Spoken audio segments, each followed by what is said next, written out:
Rebonjour les enfants, c'est encore moi pour vous parler de la suite de votre leçon de mathématiques pour aujourd'hui.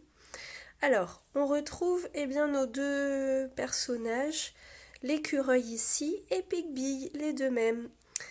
Alors, vous voyez, qu'est-ce qui est différent avec l'écureuil? Tiens, il n'a plus de noisettes. Oh, il essaye d'utiliser les jetons de Pigby. Alors, on va regarder ça d'un peu plus près. Combien il a mis de jetons dans la boîte? Vous voyez bien? Là, il y a un compartiment vide. Et là, dans le premier compartiment, il y a une case vide. Combien voyez-vous? Oui, il y en a 4. 4. Alors, l'écureuil, lui, veut compter ou calculer 4 plus 9. Donc, il en a mis 4 dans la boîte. Et il en apporte 9 sur le chariot. Bon, les 4, comme il a progressé, on voit dans la boîte de Pigby facilement qu'il y en a 4. Mais alors là, les 9, alors il faut zoomer un petit peu. Est-ce que vous voyez bien les 9? Je vous laisse recompter pour vérifier que l'écureuil ne s'est pas trompé. D'accord, donc on aperçoit ici un premier paquet de 5, on peut imaginer 4 au-dessus.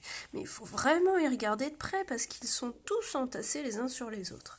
Bon, alors, 4 ici, plus les 9 que l'écureuil apporte sur le chariot, combien ça fait en tout? Alors, essayez d'imaginer si on met les jetons dans la boîte et de me dire si ça vous paraît facile ou pas.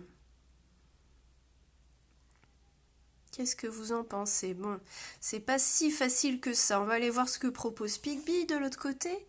Alors, Pigby, il fait le même calcul que l'écureuil ici, 4 plus 9. 4 plus 9. Alors, Pigby, il propose autre chose. Regardez bien.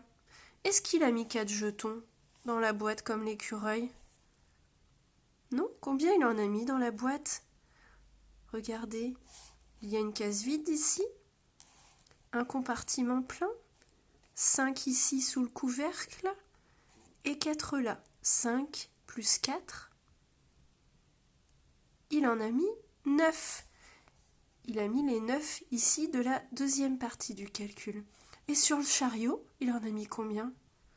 Eh oui, il en a mis 4. Donc Pigby s'est dit, plutôt que d'en mettre 4 dans la boîte et 9 sur le chariot, je vais faire l'inverse. Comme ça, j'en ai déjà 9 dans la boîte. Et là, j'ai plus qu'à imaginer quoi? Qu'on va prendre un jeton des 4 ici pour le mettre dans la boîte et ça va permettre d'imaginer que la boîte est pleine, qu'on ferme le couvercle, qu'il y a 10 ici, qu'il y a 10 jetons là, en sachant qu'on en a pris un du chariot. Donc là, il en restera combien? On en prend un du chariot pour compléter la boîte, une boîte pleine, donc ça fait 10. Et ici, les 4 moins 1 qu'on a pris pour mettre dans la boîte, il en reste 3. Donc 9 plus 4, ou 4 plus 9, 4 ici et 9 là, ou l'inverse, c'est pareil, 4 plus 9 ou 9 plus 4, c'est comme 10 plus 3, puisqu'on a complété avec un jeton. Donc 10 plus 3, ce qui fait est égal à, est égal à 13.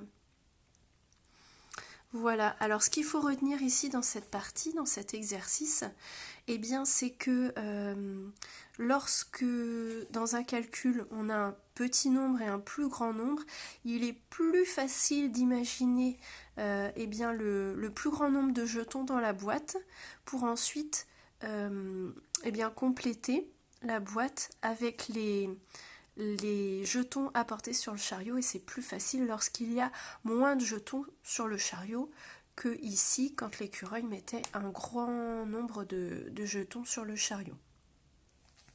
Voilà, donc par exemple pour ici, vous ferez attention dans l'exercice B, dans les différents calculs, de réfléchir à chaque fois, c'est un petit peu flou, de réfléchir à chaque fois à quel est le plus grand nombre des deux.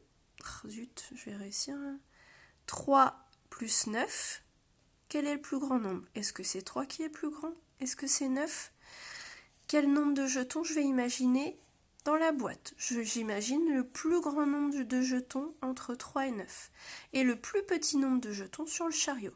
Comme ça, je complète ma boîte. Je l'imagine fermée. Qu'est-ce qui reste sur le chariot? 10 et encore. Donc 3 plus 9, pareil avec 7 plus 9. Quel est le plus grand nombre? Quel est le plus petit nombre? Pareil pour 9 plus 6, quel est le plus grand nombre? Celui que j'imagine dans la boîte. Et le plus petit, celui que j'imagine sur le chariot. Voilà, donc comme pour les exercices de l'autre page, vous essayez de faire dans la tête en imaginant les jetons dans la boîte, imaginez la boîte dans votre tête et le chariot de l'autre côté. Et ensuite, donc vous complétez vos calculs et vous pouvez utiliser la boîte et le chariot pour vérifier. Maintenant, s'il y a des calculs un petit peu difficiles, vous pouvez vous aider quand même en dessinant le plus grand nombre de jetons du calcul dans la boîte et le plus petit nombre ici ajouté sur le chariot. Donc pensez bien toujours là, dans 3 plus 9, le plus grand nombre ici. Et on complète la boîte avec peut-être un jeton ici pour faire 10, 10 et encore, c'est plus facile de calculer 10 et encore pour trouver votre somme, votre calcul final. Voilà, écoutez, je vous souhaite une bonne continuation, bon courage pour vos exercices.